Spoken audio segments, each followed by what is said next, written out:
pointed out in your statement regarding the confirmation of Tulsi Gabbard, there was one Republican who voted against the nomination of Tulsi Gabbard. It was Senator Mitch McConnell. Similarly, how does the administration view Senator McConnell? Can he be a partner in the president's legislative agenda? Are you disappointed that he voted against not only Tulsi Gabbard, but also Pete Hegseth to be the defense secretary? I think we're greatly disappointed in any Republican who chooses willfully to vote against the president's exceptionally qualified cabinet nominees and picks to lead his America First administration. Not a single Democrat swayed from voting against President Biden's nominees, and we know how many of them turned out. They turned out to be atrocious at their jobs, leaving America much worse than they were when they took the oath of office. And so I've said it repeatedly from this podium. I addressed it at the beginning of my remarks. We expect all Republicans to vote, to stay tough and strong, vote for President Trump's nominees so we can get to work and continue to work very hard to implement this president's agenda. Yes. All right, guys, buckle up because things just got heated in the White House press room. Trump's press secretary didn't hold back when asked about Mitch McConnell's decision to vote against Tulsi Gabbard's confirmation. And let's just say, she had some choice words for the Senate Minority Leader. Is McConnell working against his own party? Is this another case of establishment Republicans blocking real change? Let's break it all down. And hey, before I dive in, make sure you smash that subscribe button so you never miss a breaking update. All right, let's get into it. So, here's what happened. Tulsi Gabbard, former Congresswoman, veteran, and outspoken critic of the establishment, was up for confirmation. It should have been an easy vote for Republicans, right? Wrong. While most GOP senators backed her, one big name stood out for voting against her, Senator Mitch McConnell. And when Trump's press secretary was asked about it, she did not hold back. She made it very clear that this wasn't just about Tulsi Gabbard. This was about McConnell siding with the establishment over the will of the American people again. Her words? The president has always prioritized strong, independent leaders who will fight for the American people. Tulsi Gabbard embodies that. It's disappointing but not surprising that Senator McConnell chose to stand against her. Oof, she's calling him out directly. But it gets even worse. The real question here is, what does Mitch McConnell actually stand for anymore? This isn't the first time he's been at odds with the More America First movement within the party. He's blocked key Trump-backed initiatives before. And now he's voting against someone like Tulsi Gabbard, who has openly criticized government corruption and endless wars. It's like he's more interested in protecting his D.C. friends than actually representing us. What do you think? Let me know in the comments. To stay tough and strong, vote for President Trump's nominees so we can get to work and continue to work very hard to implement this president's agenda. Yes. Thank you, Caroline. Does Elon Musk have power of the presidency? Absolutely not. Right. That's a ridiculous question. I asked that question because, the Democrats have been hurling insults at Elon Musk, hurling attacks, calling him President Musk. Most recently, Jamie Raskin, the congressman, took it a step further, calling for Musk's impeachment, saying that he somehow usurped the power of the presidency. What's your response? It's utterly ridiculous. Elon Musk addressed this in the Oval Office yesterday. The president addressed it as well. Elon Musk is serving at the pleasure of the president, just like everybody else on this team. He takes directives directly from the president of the United States. And I think some of the comments that you referred to are nothing more than a failed attempt from the media and from Democrats to try to sow division in this White House. We saw them do it in the first term. We're not going to let them do it in the second term. This is a unified team who is working at the pleasure of the president to do what's right for the American people. I have one more quick housekeeping note before I leave you all today. The president wanted me to share with all of you that he had a wonderful meeting with King Abdullah of Jordan yesterday.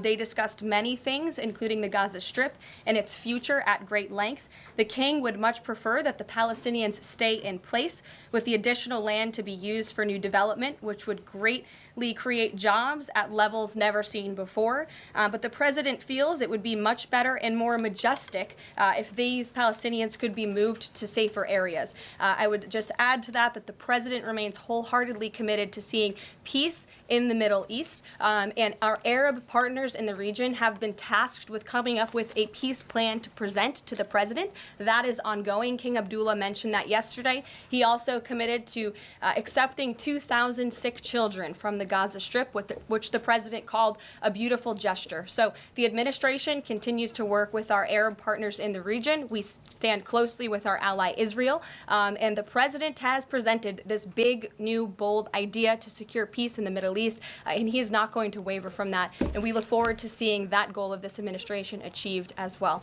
Jordan. Thanks, Caroline. Data out this morning showed that consumer prices were up across a variety of goods. And just before that report, though, President Trump called for lower interest rates. The Fed said it's holding rates steady to try and tamp down further inflation. So how would lowering rates help keep inflation in check for the American people? Sure. Well, first of all, on the inflation point, we did receive those numbers, and they were worse than expected, which tells us that the Biden administration indeed left us with a mess to deal with.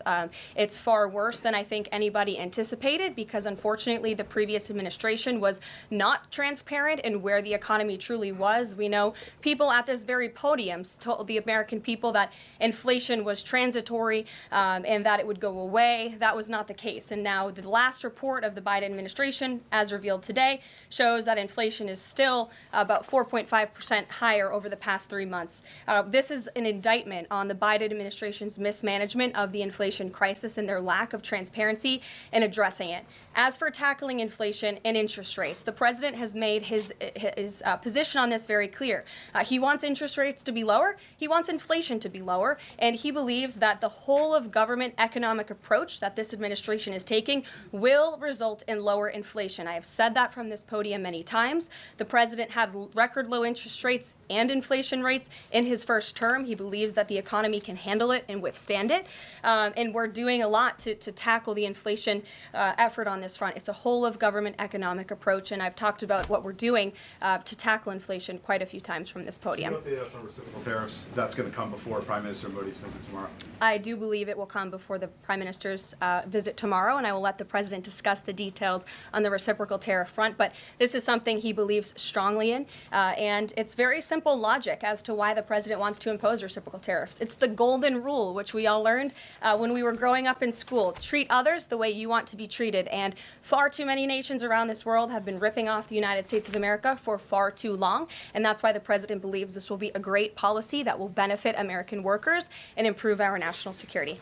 JJ. On Doge and the fraud claims, Elon Musk in the Oval yesterday gave us some information on that. We're just wondering if there's some proof, evidence. Is the White House willing to share evidence of those fraud claims, or can Elon Musk come to the briefing room and share material evidence of what he's talking about? Sure. I would love for Elon Musk to come to the briefing room. That's why we had him go to the Oval Office yesterday, where I think he provided great answers. He was speaking in layman's terms, speaking common sense to all of you in the media, but also to Americans at home. But I would say especially to all of you in the media, because I think it's a real fallacy that there's this alleged lack of transparency when it comes to Doge.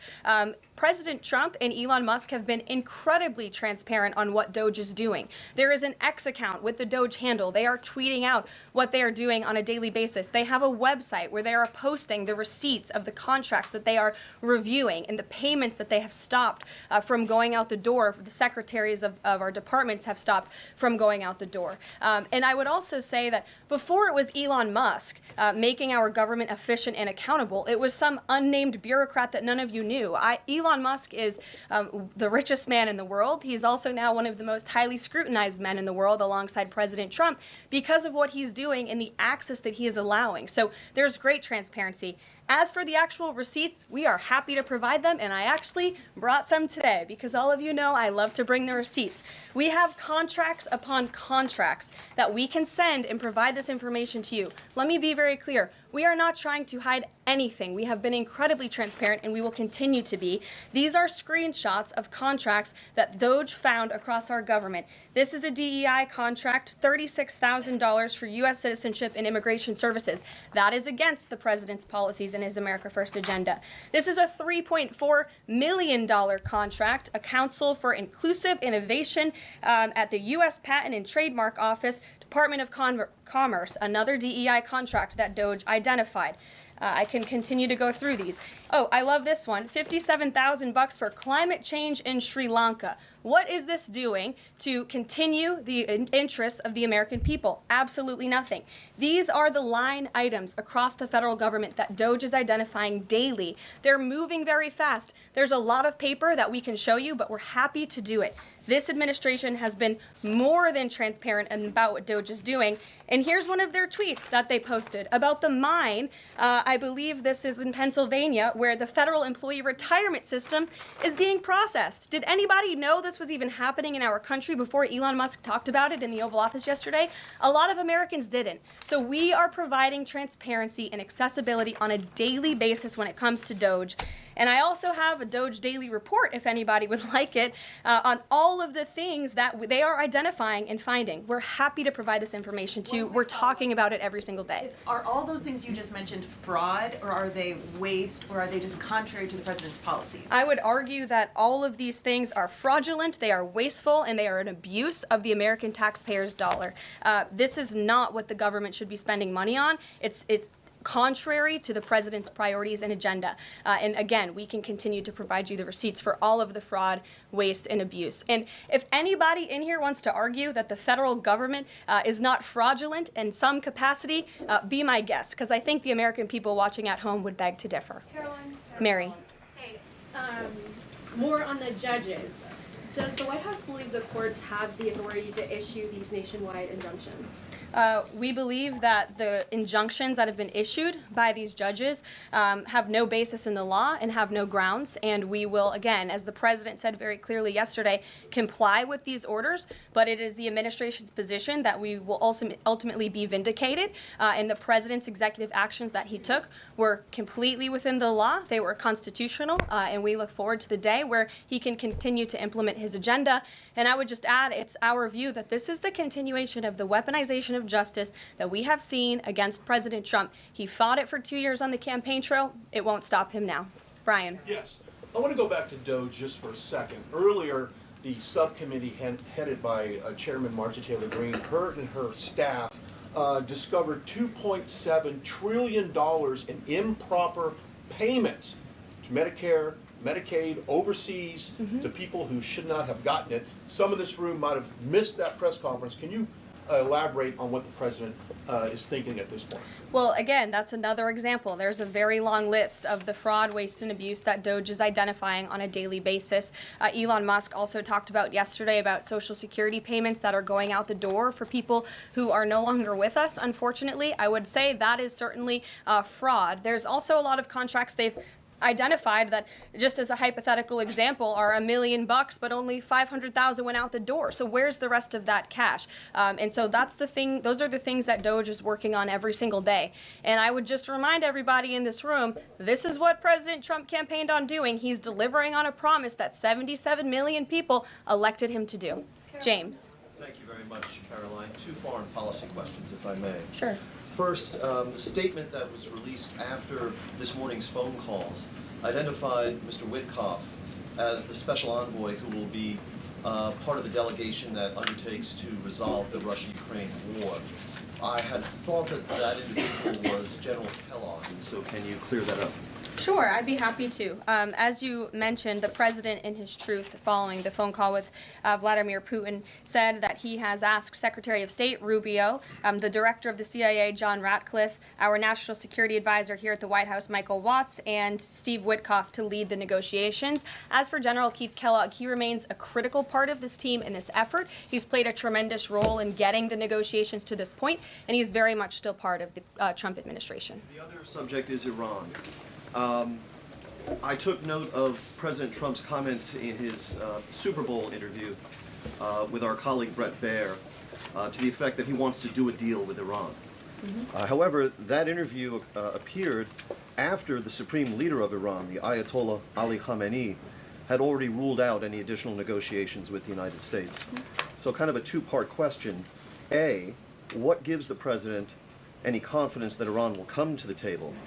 And B, more fundamentally, why is the president interested in doing a deal with Iran instead of doing everything he can, perhaps short of U.S. military intervention, to try and hasten the end of what many of his own supporters regard as an evil regime?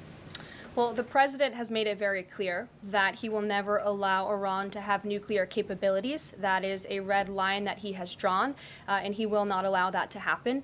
But you asked why President Trump wants to make a deal. I would remind you, he's the master of the art of the deal. He is America's deal maker in chief. He leads from a position of securing peace through strength.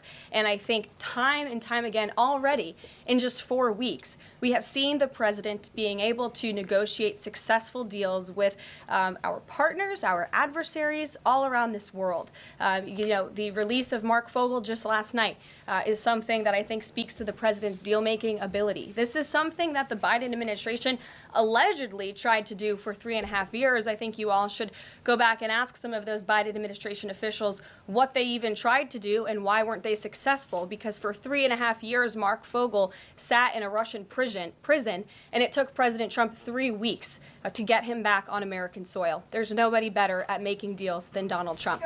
We've seen it with McConnell. We've seen it with other establishment figures clashing with the MAGA movement. The question is, who's really shaping the future of the GOP? Leaders like Trump and Tulsi, or career politicians like Mitch? If the party doesn't back strong, independent leaders who actually fight for the people, Republicans will lose. And that's exactly what Trump's press secretary was warning about. So there you have it. McConnell's vote against Tulsi Gabbard has exposed the divide in the GOP once again. Trump's press secretary called him out for his decision, and honestly, she's right. This isn't about party politics anymore. It's about who's actually fighting for the American people. But what do you think? Did McConnell make the right call, or is he just protecting the establishment? Sound off in the comments. And before you go, don't forget to hit that subscribe button and turn on notifications, because trust me, there's a lot more to come.